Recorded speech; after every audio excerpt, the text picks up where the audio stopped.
Beverly Hills Cop, Axel F, available for streaming on Wednesday, July 3rd, exclusively on Netflix. One of the stars of the original Beverly Hills Cop and the sequel, and this one, is here. Thrilled to say hello to Judge Reinhold. How are you, sir? Great to see you. I don't know what I'm doing here. I saw I just saw all the guests that you've had, and wow, I guess it's a slow day for Rich. It is not a slow day. This is a great day. Right. Thank you very much. A big fan, as I told you in the green room, Thanks, big fan of your work. You've done so many amazing things, and this is the latest one. Like a nice piece of cotton candy, you know what I mean? It's just a warm embrace. Yeah, that's what we want to bring. It is what we want to bring. You and John Ashton and Eddie Murphy all back together in a car. That was just amazing, Judge, to see you guys all back in the car I just got to tell you, there's another dimension to watching that for me, because that was the first scene that we shot together. And we were 2 blocks away from the original location back in 1984.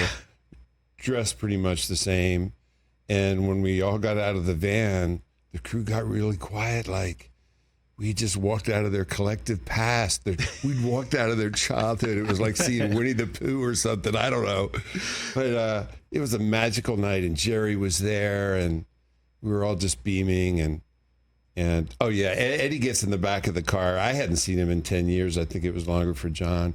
And Eddie looks at us and says, well, at least we still resemble our characters.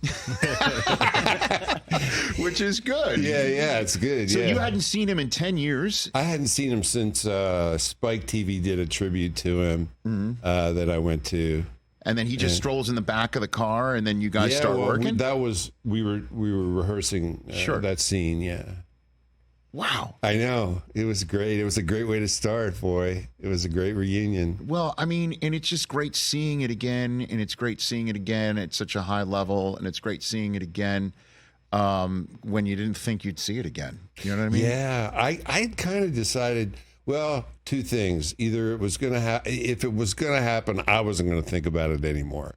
Right. You know? But I also knew that Eddie wasn't going to do it unless it was going to be good, because it was important to him. Axel's important to him, and he wanted to use the first one as a template, which was a pretty great way to start. I think that if we didn't create the genre, I think we definitely defined it, because you had action movies and then you had comedies, but the fusion. When we were shooting the first one, it felt very daring, because you had these tonal shifts between these scenes of real stakes, right? And then this funny stuff. So at the time, it did feel a little dicey. And Marty Brest, the first director, was so brave to do that. Is it true, and we're going to play Celebrity True or False, and I've got some extra ones that I'm just going to get out of the way right here with you. Is it true, you mentioned Marty Brest, the director of the original Beverly Hills Cop, that he blew some of the Bronson Pinchot scenes because he was too busy laughing? He couldn't hold it in with the surge scenes, that he couldn't stop? Marty is a great audience, and my favorite directors are a great audience, because, you don't have one. And if the director is really digging it, especially in a comedy, it feels great. Marty was sitting on the camera. It was Bronson's first day. Nobody knew who Bronson was. I'd never seen Eddie lose it like that. So we did, and so Marty was sitting on the camera, and they had to tell him to get off because he was shaking it. So you'd never seen him before. And Eddie had never really, I guess, seen him before either. No, right? Eddie did not know. Marty just said, "Where do you see this guy?" And then he starts showing up. Yeah, he just came out with it, and it was just the funniest stuff some of the funniest stuff we'd seen. And it was his take on just some Beverly Hills he came in, and guy. Marty said, "Where's that from? What accent am I detecting?" And he said, "I don't know. It's just this and that, and Beverly Hills." It truly is one of the funniest scenes of the film. And then another one being the banana and the tailpipe scene, just to kind of bring this all in a full circle, you being back in the car together. Right. What was shooting that scene like originally? Well, originally it was a potato, but Eddie said, potato's not funny. Banana's funny. Potato's not funny. Banana's a funny word. And so they changed it to banana. We questioned the authenticity of whether that would really happen or not. And then they had that TV show that it's all about myths, dispelling the myths and stuff. And Mythbusters? Mythbusters, right. They even did it. Somebody, the director, the new director, Mark Malloy, kept after us to want to reprise it, and Eddie was adamant. Look, we're not going to cannibalize the whole movie. That just stays where it is. And Eddie said, plus, most people have electric cars. You can't shut down an electric car with a banana. So come on.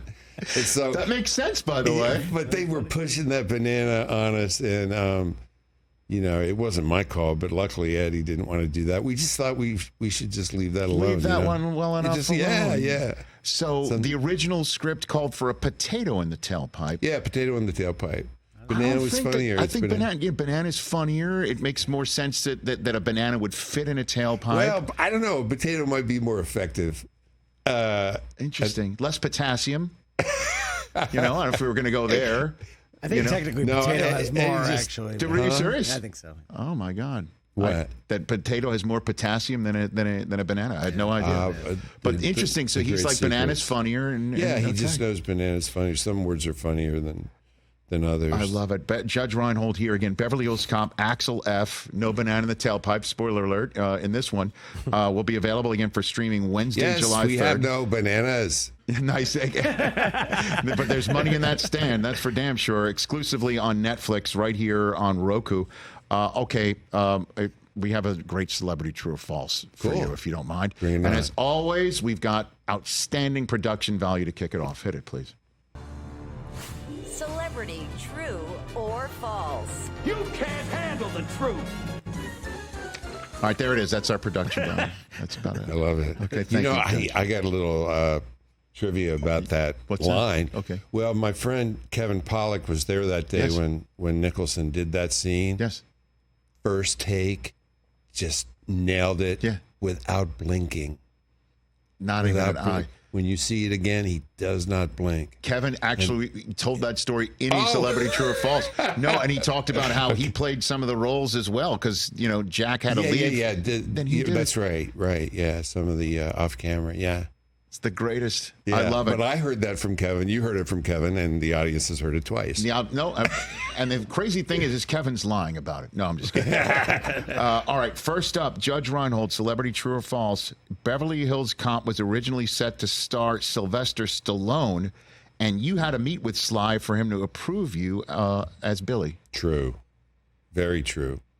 The original script was an action vehicle for Sly, who was by far the biggest star on the Paramount lot with the Rocky movies. And I don't know what else he'd done by that point, but he was bringing in a lot of money for the studio. And I was cast as this young rookie who, Axel Foley is from Detroit and comes to L.A. to avenge the death of his friend, meets a young rookie who guides him through Beverly Hills. But it wasn't a comedy. It was an action vehicle for straight up Stallone, and I was thrilled to have the role. It was a big break for me. Marty had seen me in Fast Times, Marty Brest, and said, "I want to use you one day," and he cast me first. I was cast before Eddie. So where did you meet with Sly? I got this deep recess of the Paramount lot. I got terribly lost and turned around. I was walking around, and then finally this enclave of maybe 4 bungalows that hadn't changed since the 30s. The air was rarefied. The lawn was they had bikes in the racks in front of them. You just expected Katharine Hepburn to just fly out. They were reserved. This was this was a secret sanctuary of power, you know? And so I knocked on the door and said, yeah, come on in. And he approved me. So that was it. That was it. Yeah, we talked a little bit. Okay, he was very nice. Very and then you cordial. get a call one day and say, "Sly's out, Eddie's in." Yeah, yeah. Sly took it on him. He's a very good writer. He took it on himself to do another draft of Beverly Hills Cop, and included a pretty, very, very expensive car chase and car crashes down Rodeo Drive, and they didn't know it was Beverly Hills Cop. They didn't want to spend that much money on the movie. So rather than say no, Jeffrey Katzenberg, very brilliant executive, very shrewd, said, hey, Sly, I know you like this Beverly Hills Cop, but this Cobra, man, you got to read this script. I said, yeah, okay, I'll do Cobra. And so then I'm left without a movie. And I wish I could tell you whose idea it was.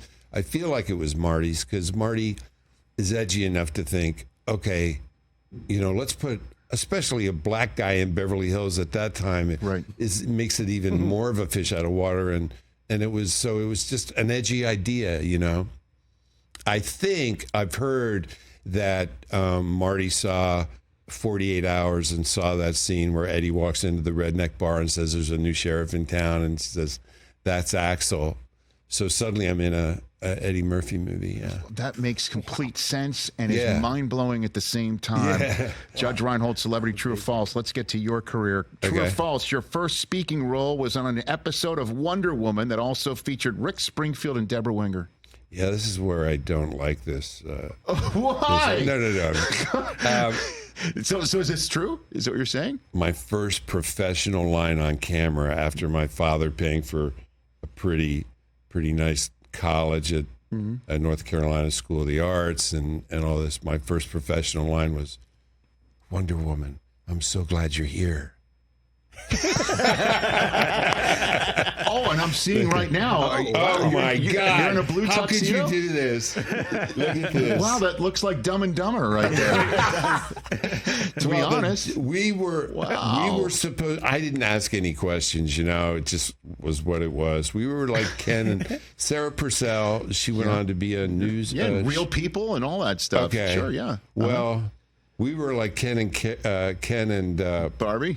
No, Ken and Karen Carpenter. Oh, I see. And it was a music studio, and Rick Springfield was there, and there were some bad guys running the studio, and suddenly Wonder Woman was there. And that's all I really know. Oh, I guess as a follow-up. That was my first. That was it. And you were were you in the Magnum PI pilot? I was in the pilot, and at one point they said, "You're going to Hawaii," and I'm living in this little studio with a hot plate. I'm going to Hawaii, and then they said, "No, we're going to shoot this in the back lot." Selleck was one of the sweetest. He was so relaxed for his pilot. I couldn't believe how relaxed that guy was. I'll never forget this. I got to tell you this line. Please. We're in the makeup trailer, and he says, "Hey, Judge," very personable, and he sits down and he looks in the mirror and he goes, just another California sun-kissed hunk. No, wait a minute. I just blew it. Wait. Go for it. Just another golden sun-kissed hunk of California beefcake. That's what right in the mirror. Just another golden sun-kissed hunk of California beefcake. That's right. As you're sitting next to him in the trailer? Yeah. And he goes, "What do you think, Judge?" Like he's making, Wow. He's just making fun of his looks. He was the coolest guy. He is the coolest guy. Fantastic. Yeah. All right, next up. Well, no, I got to tell you. Okay, sure, yeah, I have one of the worst screen credits of all time out of that because the setup was just one scene. I played this sailor who is guarding these files that Magnum has to get to, and so he's got to get past me. So he gets me a bucket of chicken for the sailor to eat, and while the sailor's eating, he goes in there, and so my screen credit was chicken eating seaman.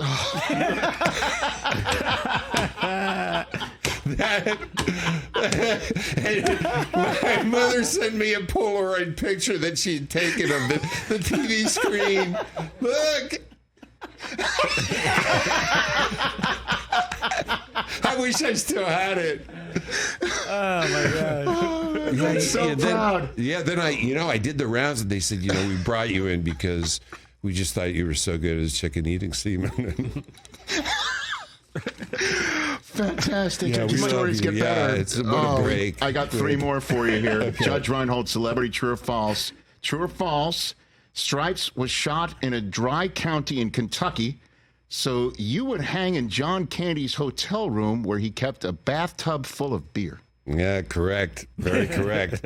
The one thing you don't know is that somebody had to explain to Candy, who was like the king of Molson, right, what a dry county was, because he's from Canada. And so when I first told him, no, a dry county is a place in the United States where you can't buy alcohol. And he's like, yeah, right. I said, no, it's true. And he goes, what do you mean? The weather, dry? What are you talking about? I said, you can't buy alcohol in this county. And he goes, beer's not alcohol. What sort of parsing is that? That's what's parsing? Like he's like, that's not alcohol. Yeah, beer's not alcohol. Hey, don't look at me. Yeah, so we were about, I don't know, a little less than an hour out of Louisville. We were in the middle of nowhere at Fort Knox, Kentucky. And next day, he just had the Teamsters in on it. And so he got an adjoining room, and that was kind of the party room. And he just kept a bathtub full of ice and beer for us. And that was where we hung out. And you rehearsed the razzle-dazzle rifle scene? Yeah, we had the razzle-dazzle rifle scene. They were all wooden rifles, but there was a lot of spinning involved, and there were big cracks and holes in Candy's ceiling because we kept losing the rifles and smashing the. That was so wild and wonderful. That was comedy college for me, Had to have been. I mean, look, there's Bill Murray and Harold Ramis up on the screen there, and Francis.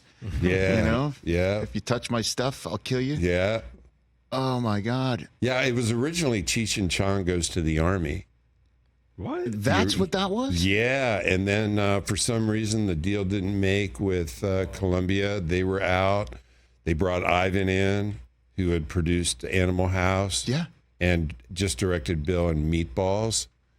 And Bill said, I'll do the movie, but I want Harold to be my sidekick because they were friends, but Bill being no slouch, the movie was Cheech and Chong.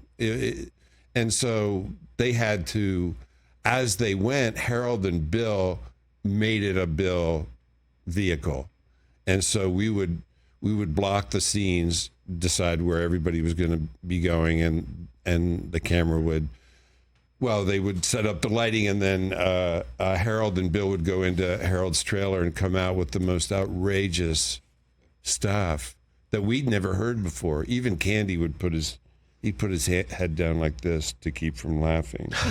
And I put my hands in my pockets and would squeeze my thighs so hard. To keep from laughing? Yeah, because we'd never heard it before. It's all those great speeches in Stripes, just the most outrageous stuff. Like Lee Harvey, I want to party with you guys. Remember that line? Of course. This was what they did in the trailer. They came out and nailed it.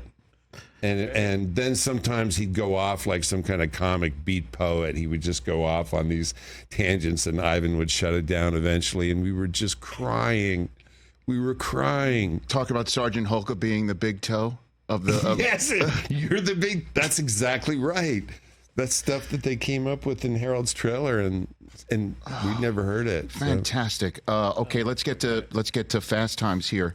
True or false? Sean Penn stayed completely in character as Jeff Spicoli throughout the entire shooting of Fast Times, and you didn't see the real Sean Penn until the last day. That's correct. Wow. I figured. Well, it wasn't a directive, but we were just told the guy would prefer to just be referred to as Spicoli, and that was fine. Nobody knew anybody else. The first time I saw Sean was when he poured out of that van in the parking lot with all the smoke. And I figured, okay, this guy is either the guy, Spicoli, or a comic who has this one shtick. And I kind of decided, okay, that's what it is. He's an actor who has this one character. And yeah, the Mighty Mart scene at the end, that was our last scene. I think it was Sean's last night too. He dropped it and was suddenly this very articulate Spicoli turns into this extremely educated, articulate guy, and talking to Amy about all sorts of movies. And I thought, wow, this guy is brilliant, because he was so different. You know, he was so different. Just talking like some erudite professorial type of guy. Yeah, just like that, with insights about about filmmaking and Damn. yeah.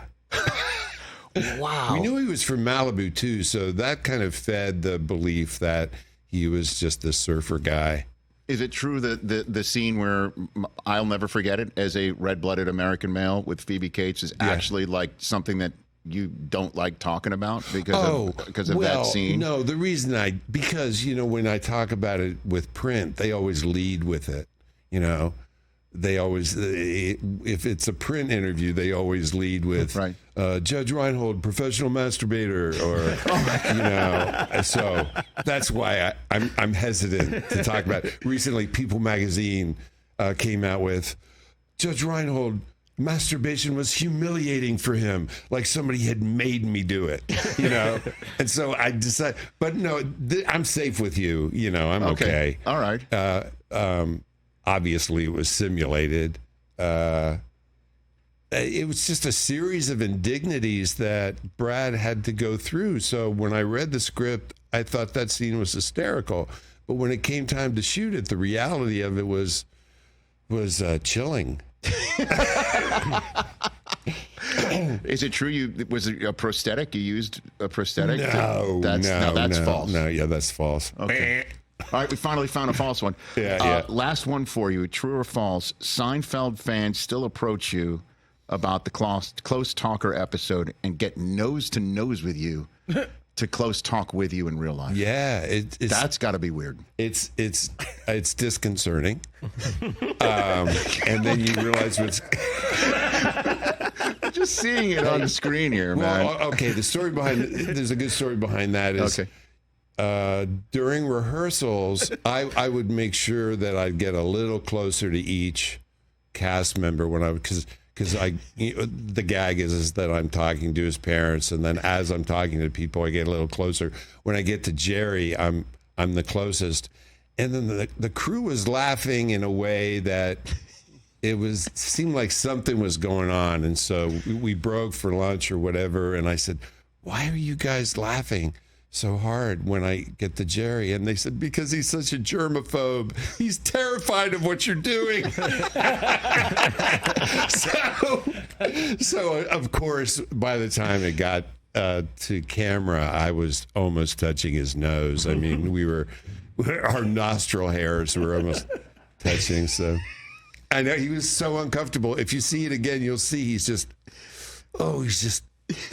you know, crawling in his skin. He was sitting here a month ago in that very chair, and he kept on saying over and over again, you know, he goes, "You don't understand. Larry and I," meaning David, "we do not act." He's basically saying that he's being himself pretty much all the time. Yeah. So that's another example of it from this very scene you're talking about. Yeah, yeah.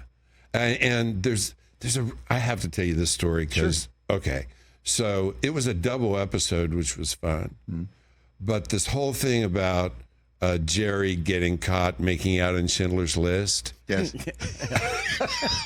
Spielberg, they found out, Larry and Jerry found out that Spielberg was watching Seinfeld episodes while he was shooting Schindler's List to unwind from the Holocaust, you know, so he'd go home and watch Seinfeld just to, you know, take a break from the awfulness. Yeah, the awfulness. And so when they heard that, they said they got to do something like a send up of Schindler's List. So that's the inspiration of having Jerry getting caught making out with his girlfriend in Schindler's List. Yeah. And then my character Aaron just goes full crazy, and and is so concerned about Jerry's parents, and I could have done so much more for them, and, so that was all for Steven Spielberg.